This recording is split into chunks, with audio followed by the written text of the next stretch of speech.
Assalamualaikum warahmatullahi wabarakatuh. Selamat malam, salam sejahtera buat kita semua. Puji syukur kehadirat Allah Subhanahu wa Ta'ala yang telah memberikan kita rahmat, nikmat, serta hidayahnya, sehingga kita bisa bertemu virtual untuk melakukan sesi presentasi pada malam hari ini dalam keadaan sehat walafiat. Yang terhormat Ibu Susiawati Andayani, selaku guru pembimbing mata pelajaran kepemimpinan, dan teman saya yang saya cintai.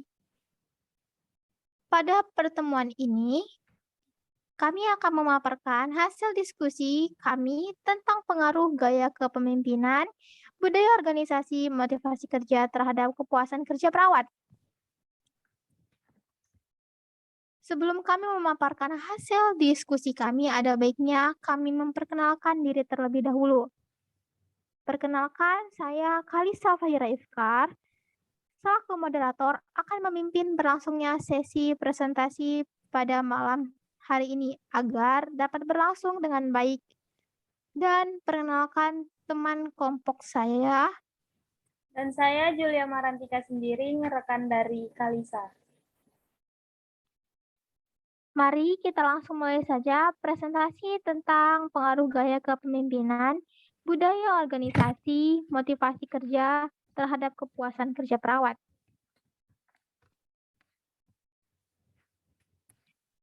Tujuan penulisan ini dilakukan salah satunya untuk mengetahui pengaruh kepemimpinan dalam perkembangan pengaruh kepemimpinan, budaya organisasi, motivasi kerja terhadap perawat.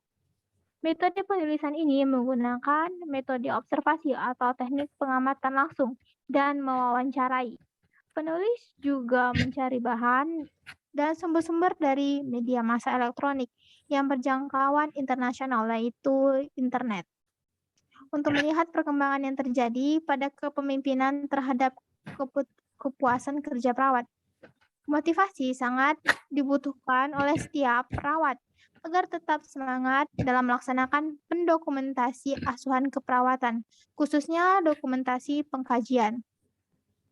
Motivasi dari dalam dan dari luar mempengaruhi kualitas dokumentasi seorang perawat. Jika motivasi selalu dijaga dan dipertahankan, maka pelaksanaan dapat dilaksanakan dengan baik.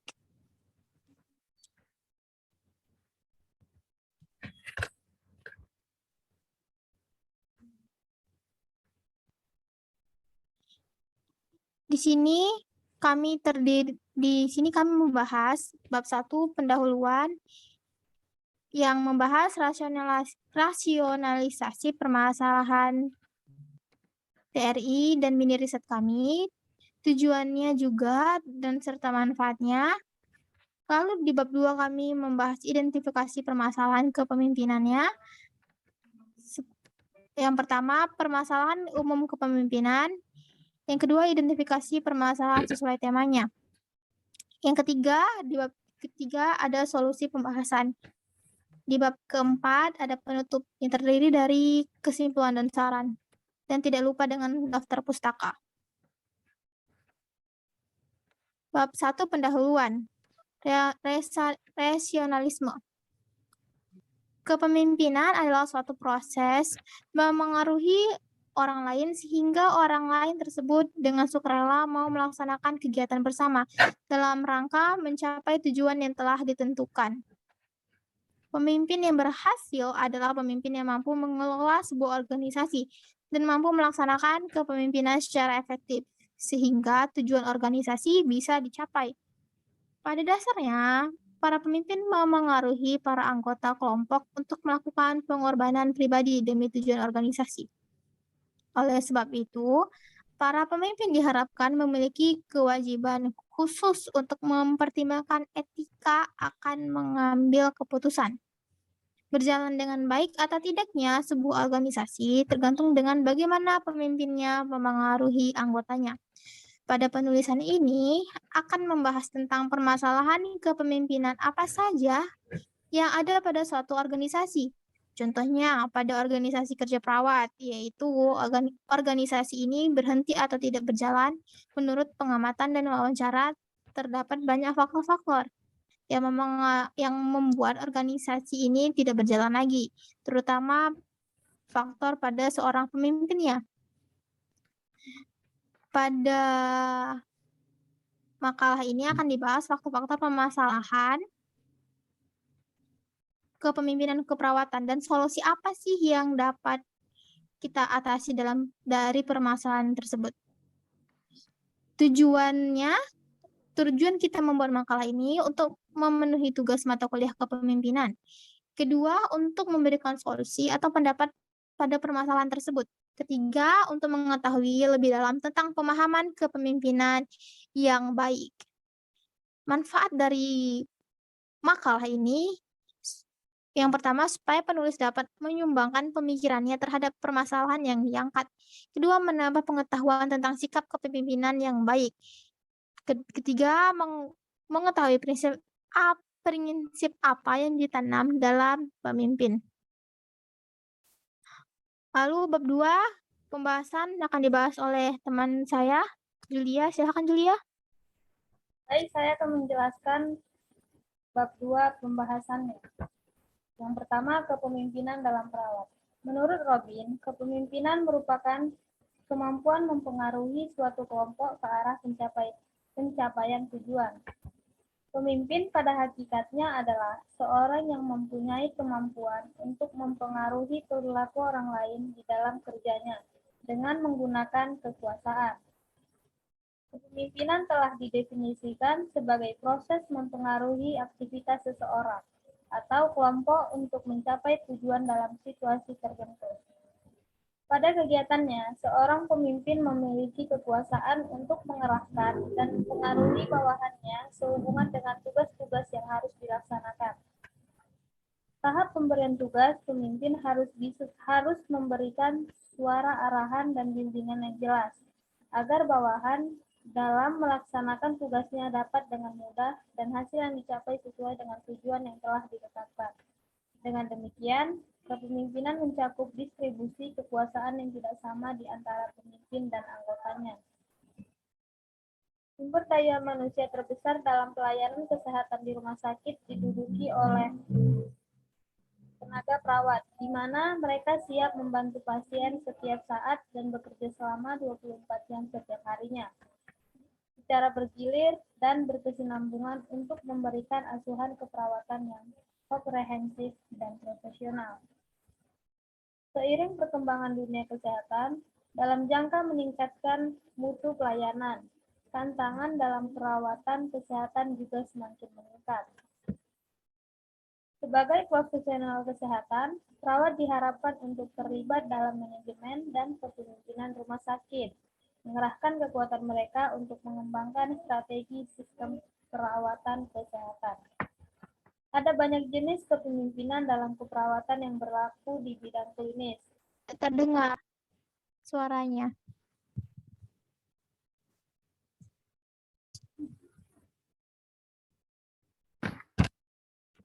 Dengar Kak? Sudah dengar.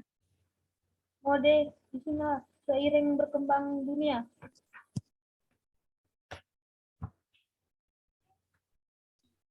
Nanti dikat aja lah ya kan? Iya, cut aja lah ya. Lanjut aja lah. Seiring perkembangan dunia kesehatan dalam rangka meningkatkan mutu pelayanan, tantangan dalam perawatan kesehatan juga semakin meningkat. Sebagai profesional kesehatan, perawat diharapkan untuk terlibat dalam manajemen dan kepemimpinan rumah sakit, mengerahkan mereka untuk mengembangkan strategi sistem perawatan kesehatan. Ada banyak jenis kepemimpinan dalam keperawatan yang berlaku di bidang klinis. Mode kepemimpinan dapat mempengaruhi tenaga kerja keperawatan dan kinerja keperawatan. Lavoie Tremblay, Vernet, Lavigne, dan Austin pada tahun 2016. Mode kepemimpinan dapat mempengaruhi tenaga kerja keperawatan dan kinerja keperawatan. Lavoie Tremblay, Vernet, Lavigne, dan Austin 2016.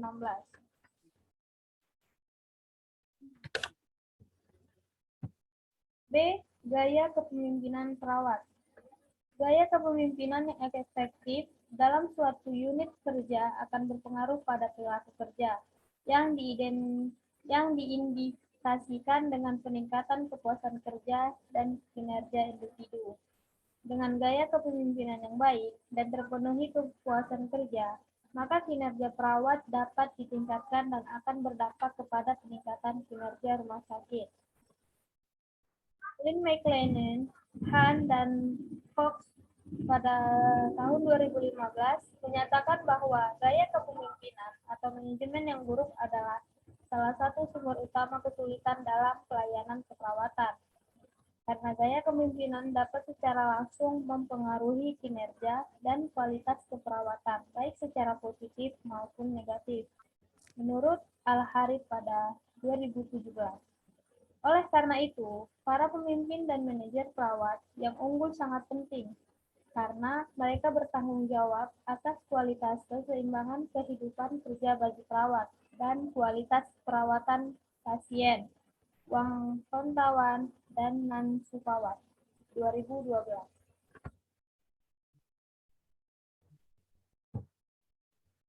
Budaya organisasi dalam perawat.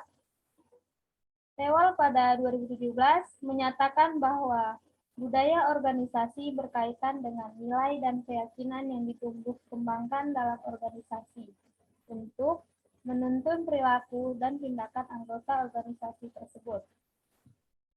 Budaya menjalankan fungsinya dalam organisasi, menurut Wibowo 2013, kepemimpinan pada hakikatnya ialah kemampuan individu dengan menggunakan kekuasaannya melakukan proses mempengaruhi, memotivasi, dan mendukung usaha yang memungkinkan orang lain memberikan kontribusi pada pencapaian tujuan organisasi. Dan menurut Robbins dan Chutke pada tahun 2013, mendefinisikan kepemimpinan sebagai kesanggupan mempengaruhi sekelompok orang untuk pencapaian suatu visi. Budaya organisasi terdiri dari karakteristik yang harus diukur meliputi inisiatif individu, toleransi terhadap tindakan beresiko, arah integrasi, dukungan, manajemen, kontrol, identitas, sistem imbalan, toleransi terhadap konflik dan pola-pola komunikasi, atau Mangkunegara 2006, Draha 2005, dan Suwarto pada 2009. Budaya organisasi sangat berpengaruh dalam membentuk dan memberi arti kepada anggota organisasi untuk berperilaku dan bertindak,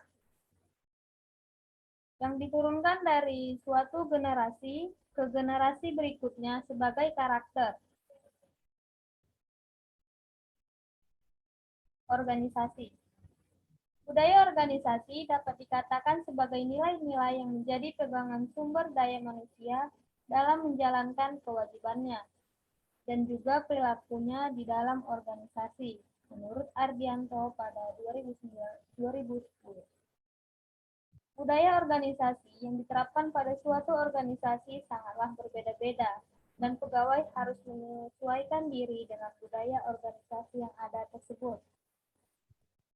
Budaya organisasi yang ditumbuh kembangkan akan berpengaruh terhadap kinerja pegawai. Pegawai yang mampu menyesuaikan dengan budaya organisasi yang ditumbuh kembangkan tersebut akan merasa puas dalam bekerja dan mempunyai kinerja yang tinggi. Yang D, motivasi kerja perawat. Motivasi kerja dapat diartikan sebagai keinginan atau kebutuhan yang melatar belakangi seseorang sehingga ia terdorong untuk bekerja. Motivasi berasal dari kata Latin movil, yang berarti mendorong atau menggerakkan. Motivasi atau motivation menyangkut suatu keadaan bagaimana caranya mengarahkan daya potensi seseorang agar mau bekerja secara produktif, berhasil mencapai dan mewujudkan tujuan yang telah ditentukan, menurut Hasibuan pada 1999. Jadi, motivasi merupakan kegiatan yang mengakibatkan, menyalurkan, dan 1974, timbulnya tingkah laku karena dipengaruhi oleh kebutuhan-kebutuhan yang ada di dalam diri manusia. Konsepnya mengenai motivasi dalam diri individu terhadap tiga kebutuhan pokok yang mendorong tingkah lakunya.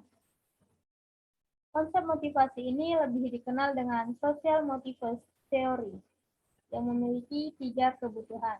Kebutuhan tersebut munculnya sangat dipengaruhi oleh situasi yang sangat spesifik. Apabila individu tersebut tingkah lakunya didorong oleh tiga kebutuhan, maka tingkah lakunya akan nampak ciri-ciri sebagai berikut. Yang pertama,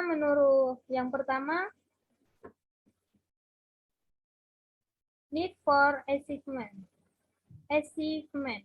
Tingkah laku individu yang didorong oleh kebutuhan berprestasi yang tinggi akan nampak sebagai berikut.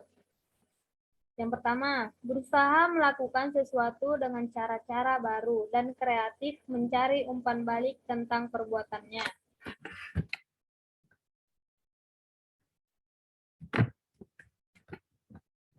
Yang kedua, memilih resiko yang sedang di dalam perbuatannya. Memilih resiko yang sedang berarti masih ada peluang untuk berprestasi yang lebih tinggi. Dan yang terakhir, mengambil tanggung jawab pribadi atas perbuatan-perbuatannya. Yang kedua ada need for affiliation. Tingkah laku individu yang didorong oleh kebutuhan untuk bersahabat yang tinggi akan nampak sebagai berikut.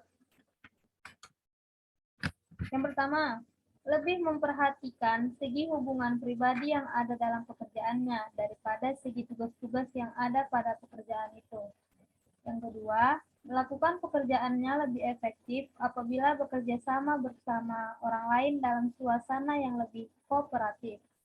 Dan yang ketiga, mencari persetujuan atau kesepakatan dari orang lain. Lebih suka dengan orang lain daripada sendirian. Yang ketiga itu ada need for power, yang artinya tingkah laku individu yang didorong oleh kebutuhan untuk berkuasa tinggi akan nampak. Yang itu sebagai berikut. Yang pertama, berusaha menolong orang lain walaupun pertolongan ini tidak diminta. Dan yang kedua, sangat aktif dalam menentukan arah kegiatan dari organisasi di mana ia berada. Yang ketiga, mengumpulkan barang-barang atau menjadi anggota suatu perkumpulan yang dapat mencerminkan kewibawaan. Dan yang terakhir, sangat peka terhadap struktur pengaruh antar pribadi dari kelompok atau organisasi, menurut Asad pada 2003.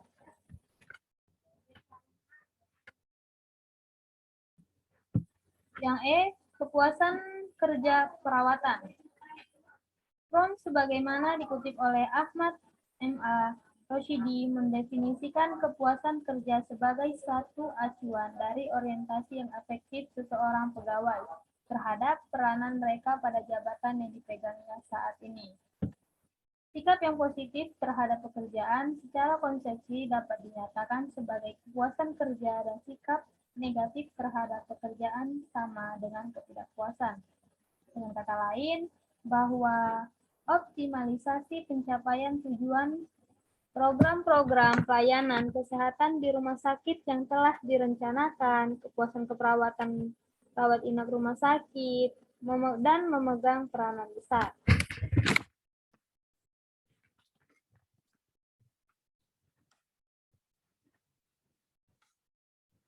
Dan selanjutnya akan dibahas oleh teman saya, Kalisa. Baiklah, bab 3, solusi dan pembahasan. A. Cara menjadi pemimpin yang baik. Permasalahan mengenai seorang pemimpin saat ini masih menjadi perbincangan hangat bagi kalangan di masyarakat. Khususnya bahasan kita saat ini pada perawat. Lebih lanjut, keberadaan seorang pemimpin idaman dalam dinamika politik maupun bernegara tidak jarang menuai pro dan kontra. Seorang pemimpin dituntut mampu memberikan kepuasan dan kepercayaan bagi anggotanya dianggap menjadi fenomena yang langka untuk dicapai. Permasalahan seperti halnya tersebut seringkali digambarkan dengan adanya krisis kepemimpinan di dalam dinamika berorganisasi. Pada penjelasan yang sudah ada, memberikan pemahaman bahwasannya keberadaan pemimpin yang efektif sangat dimungkinkan dipengaruhi oleh bagaimana cara anggota memberikan pelabelan sebagai pemimpin yang baik. Cara pemimpin yang baik tersebut menurut para ahli digambarkan sebagai berikut. 1. Ketegasan. Ketegasan merupakan salah satu kriteria yang harus dimiliki oleh seorang pemimpin.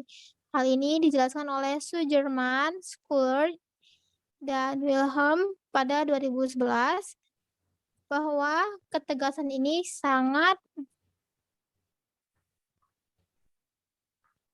erat kaitannya dengan penggambaran kepercayaan diri seorang pemimpin. Ketika seorang pemimpin dirasa memiliki gambaran ketegasan yang rendah dapat memberikan penilaian adanya ketidakmampuan seorang pemimpin untuk mengatasi permasalahan.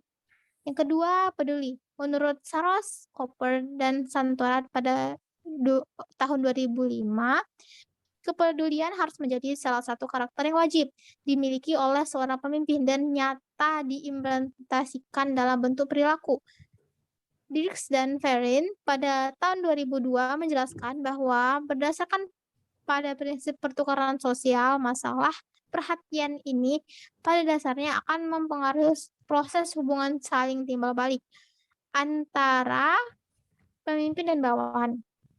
Ketika para pemimpin dirasa sudah memberikan bentuk perhatian kepada para anggota, maka akan muncul perilaku timbal balik yang seharusnya berupa pemenuhan tugas hingga mengikuti perintah dari pemimpinnya.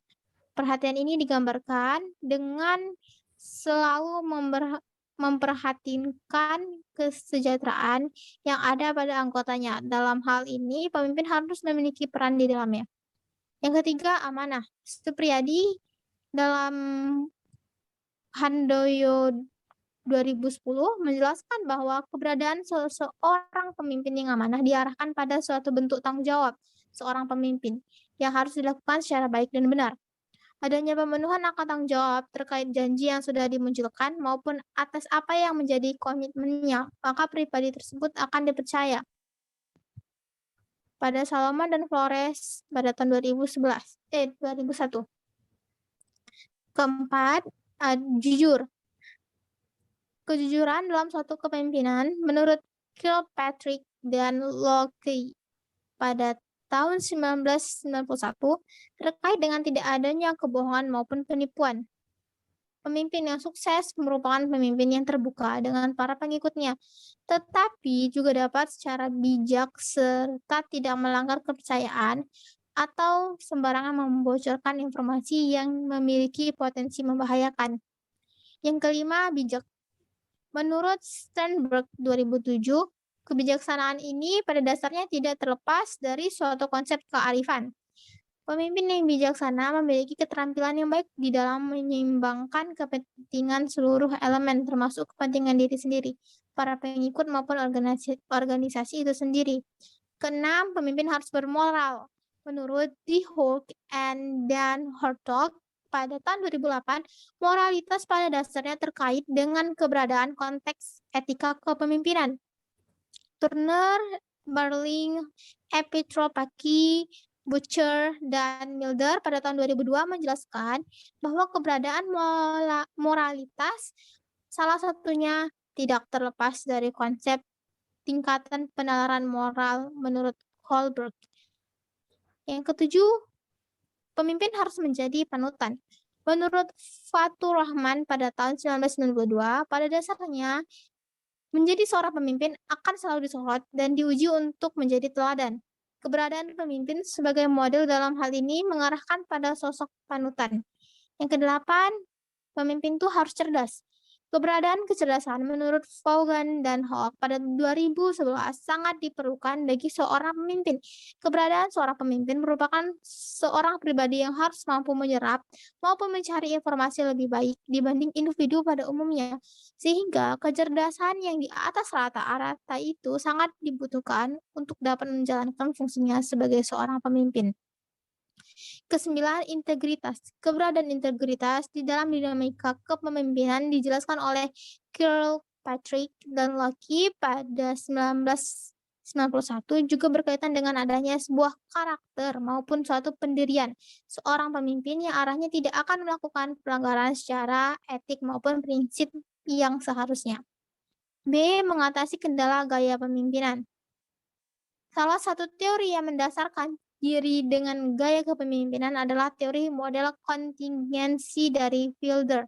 Menurut Fielder, dalam Stoner tahun 1973, gaya kepemimpinan merupakan cara yang digunakan pemimpin dalam mempengaruhi anak buah. Apakah pemimpin lebih mementingkan tugas, text authoritative, ataukah lebih mementingkan hubungan, relationship oriented.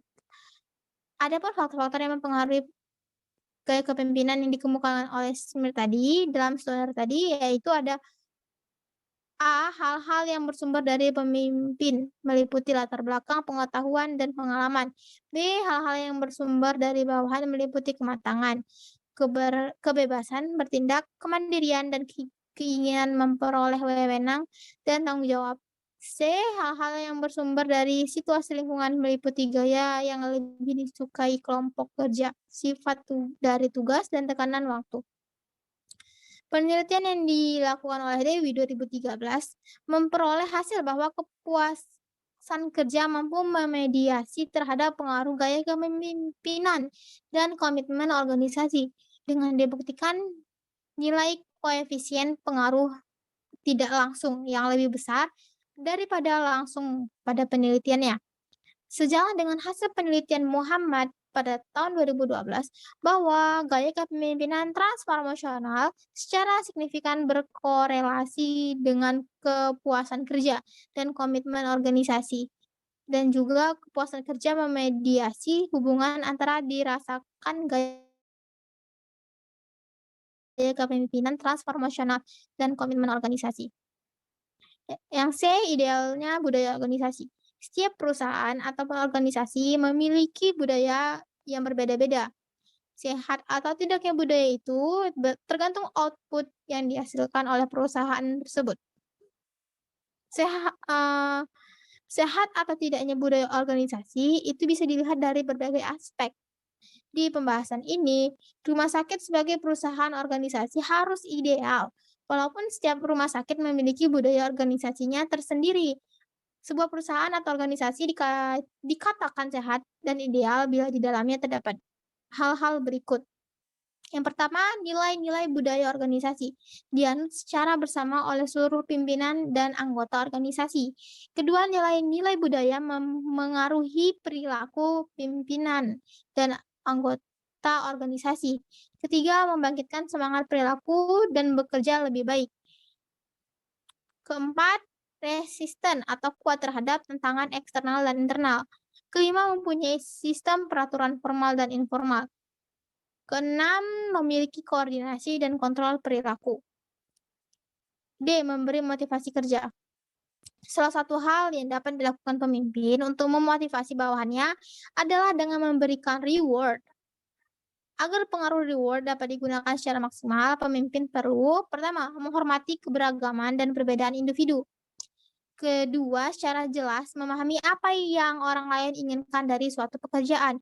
Ketiga, mengalokasikan rewards untuk memuaskan kebutuhan individu dan organisasi. Yang E, kepuasan kerja. Terdapat 5 faktor yang mempengaruhi kepuasan kerja seseorang. 5 faktor tersebut adalah 1. Pekerjaan. Faktor ini menitik beratkan kepada job description dari pekerjaan itu sendiri. Hal-hal apa yang dilakukan oleh karyawan di dalam pekerjaannya. Hal ini lebih berhubungan terhadap kepuasan karyawan terhadap apa yang dia lakukan.